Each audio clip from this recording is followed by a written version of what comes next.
आऊज़ बिल्लाहि मिनश शैतानिर रजीम बिस्मिल्लाहिर रहमानिर रहीम। तारीख के इस अमीर तरीन शख्स का असल नाम मूसा केटा था, लेकिन तख्त नशीनी के बाद ये मनसा मूसा कहलाया। मनसा मकामी जबान में बादशाह को कहते हैं। ये सन 1312 से 1337 तक सल्तनत माली का हुक्मरान था। मनसा मूसा तारीख का अमीर तरीन शख्स माना जाता है। इसने माली सल्तनत पर जिस जमाने में हुकूमत की, उस वक्त सल्तनत माली मदनियात के खजानों में, जिनमें से ग्रेनाइट, यूरेनियम, फास्फोरस, चूना, नमक और सोने से मालामाल थी। बिलखुसूस सोने के ज़खायर कसीर तादाद में पाए जाते थे। इसका अंदाजा इस बात से लगाया जा सकता है कि 14वीं सदी के अवालीन में सल्तनत माली दुनिया में सोने के कुल तकसील की नस्ब की मालिक थी। यही वो वक्त था जब पूरी दुनिया में सोने की मांग उर्ज पर थी। उस जमाने में टम्बकटू माली का सबसे बड़ा इलाका था, जो सल्तनत के शुमाल में वाक़ था, और दुनिया का सबसे बड़ा शहर सहारा रेगिस्तान के जुनूब मगरब में मौजूद था। टम्बकटू के बजाय ज़माना कदीम में अफ्रीका से होने वाले सोने की सारी तिजारत थी, और यही शहर सोने की तिजारत का मरकज हुआ करता था। मनसा मूसा एक दरवेश, सिफत, नेक और सखी हुक्मरान की शोहरत रखता था। इसके अदल व इंसाफ के मुताबिक किस्से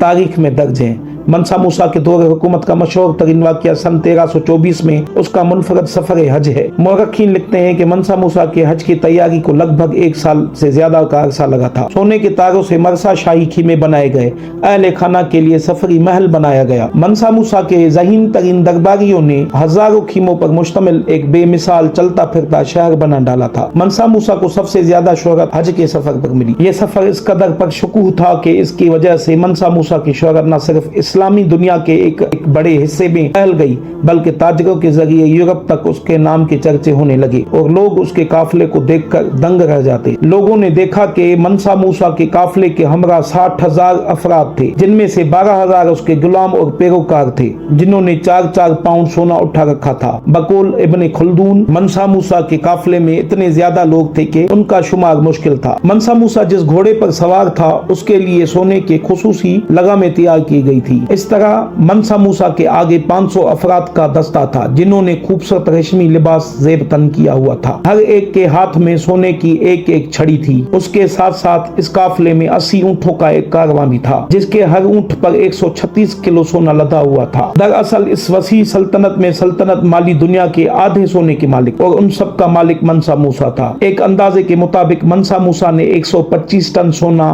खुदाए राह में खर्च किया था। इस सफर के दौरान ये जहाँ से गुजरता गुरबा की मदद करता और हर जुम्मे को एक नई मस्जिद तामीर करवाता और वहाँ के हाकिम और ताजरों से मिलता और उन्हें सोने से माला माल कर देता। कहते हैं कि काहिरा और मदीने के लोगों ने इतना सोना शायद ख्वाब में भी न देखा हो, जितना सोना मनसा मूसा ने अपने साथ सफर में लाया था। मनसा मूसा इस सफर के दौरान मुख्तलिफ रियासतों के बादशाहों से भी मिलता हुआ जाता। मिस्र के ममलूक सुल्तान और अल नसर मोहम्मद से उसकी मुलाकात तारीख के औराक में आज भी जिंदा है। इब्ने खल्दून लिखते हैं, अल नसर मोहम्मद जैसा बादशाह मनसा मूसा की जाओ जलाल और दौलत को देखकर शीश दर रह गया। इस सफर के दौरान उसने इस कसरत से सोना खर्च किया कि मिस्र में सोने की कीमतें कई बरसों तक गिरी रहीं। इस जमाने में गालिबन मगरबी अफ्रीका के इस इलाके में सोने की कसीर तादाद पाई जाती थी। मनसा मूसा इस कदर फराख दिल, सखी और शाह खर्च था कि जब मिस्र से गुजरता, इसने गरीबों को इतनी अतियात दिए कि इलाके में अफरात जर की कैफियत हो गई। मनसा मूसा मनास के हज से जब वापस आ रहा था, तो दरबार में सवाल उठाया गया कि मैं इन इलाकों की मईशत कैसे बेहतर कर सकता हूँ, क्योंकि मेरा इरादा तो नादार लोगों की मदद करना, जबकि मेरे इल्म के मुताबिक इन इलाकों के लोग माशी अदम इस्तेहकाम का शिकार हो गए हैं। चुनांचे बाहम मशवरे से उसने ऐलान किया, जो लोग उसे सोना वापस करना चाहते हैं वो दुगनी कीमत पर वापस कर सकते हैं। हम लोगों ने इस पेशकश से बहुत ही फायदा उठाया और खैरात और इमदाद में दिया गया सोना दोबारा मनसा मूसा के पास वापस आ गया। तो लोगों के माशी हालात भी बेहतरी की जानिब आना शुरू हो गए। मनसा मूसा के इस सफर की वजह से उसकी दौलत और फयाजी के चर्चे चारसू फैल गए। चुनांचे यूरोप से लोग उसके पास सिर्फ ये देखने के लिए आते कि क्या वाकई ही मनसा मूसा के पास इतनी दौलत है। जब मनसा मूसा के मालो दौलत की तस्दीक हो गई तो उसका नाम केटलान के अटलस में शामिल कर लिया गया। तारीख के उस अमीर तरीन शख्स की बात है जिसकी दौलत का अंदाजा लगाना मुमकिन ही न है। फिर भी एक मोहतात अंदाजे के मुताबिक उसकी दौलत आज के $480 बिलियन से भी ज्यादा थी।